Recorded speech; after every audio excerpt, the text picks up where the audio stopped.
Hello friends, இன்னைக்கு ஒரு mini vlog பார்க்கலாமா? நான் காலங்காத்தால எழுந்து எங்கே போயிருக்கேன்னு பார்க்கலாமா? 5 மணிக்கெலாம் எழுந்து என்னோடய ஃப்ரெண்டோட மேரேஜ் தான் போயிருந்தேன். என்னோடய ஃப்ரெண்டோட மேரேஜ் சிறுவாபுரி முருகன் கோயிலில் தான் நடந்திருந்தது.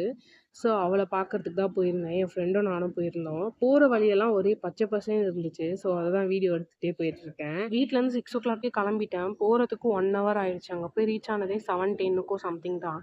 போனோடனே ஸ்ட்ரெயிட்டாக சாப்பிட போயிட்டோம் நானும் என் ஃப்ரெண்டும். சாப்பிட்டுட்டு தான் அவளை பார்க்கவே போனோம். அவளை பார்த்துட்டு விஷ் பண்ணிவிட்டு கிஃப்டெல்லாம் கொடுத்துட்டு கிளம்பிட்டோம். அப்புறம் என்னோடய ஃப்ரெண்ட்ஸ் பழைய ஃப்ரெண்ட்ஸ்லாம் பார்த்தேன். அவங்களும் இந்த வீடியோவில் வருவாங்க. அவங்க பேசுறதெல்லாம் இந்த வீடியோவில் எடுத்து போட்டிருக்கேன். நீங்களே பாருங்கள். என் ஃப்ரெண்ட்ஸ் அன்றைக்கி ஃபுல்லாகவே ரொம்ப என்னை கலாய்ச்சிட்டு ஓட்டிகிட்டே இருந்தாங்க. நான் வீடியோ எடுத்து அவங்கக்கிட்ட சொல்லியிருந்தேன், என்னோடய யூடியூப் சேனல்லாம் நீங்கள் வருவீங்க அப்படின்னு சொன்னதுக்கு ஒன்று பேசியிருக்காங்க. நீங்களே பாருங்க.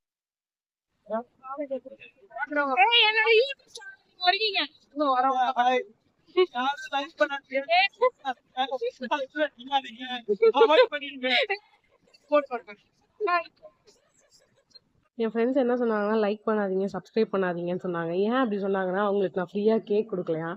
அதனால் அப்படி சொல்லியிருக்காங்க. ஸோ ஃப்ரெண்ட்ஸ் சொல்கிறதெல்லாம் நம்ம தப்பாகவே எடுத்துக்கூடாது என்றைக்குமே. அவங்க சும்மா கலாய்க்கிறதுக்கு தான் சொல்லியிருக்காங்க. ஸோ நீங்களும் எனக்கு தொடர்ந்து சப்போர்ட் கொடுத்துட்டே இருங்க. என் ஃப்ரெண்டுக்கு விஷ் பண்ணிவிடுங்க. ஃப்ரெண்ட்ஸுக்கெலாம் பாய் சொல்லிட்டு அங்கேருந்து கிளம்பியாச்சு. நெக்ஸ்ட் வீடியோவுக்கு வெயிட் பண்ணுங்கள். Spread positive. தேங்க்யூ.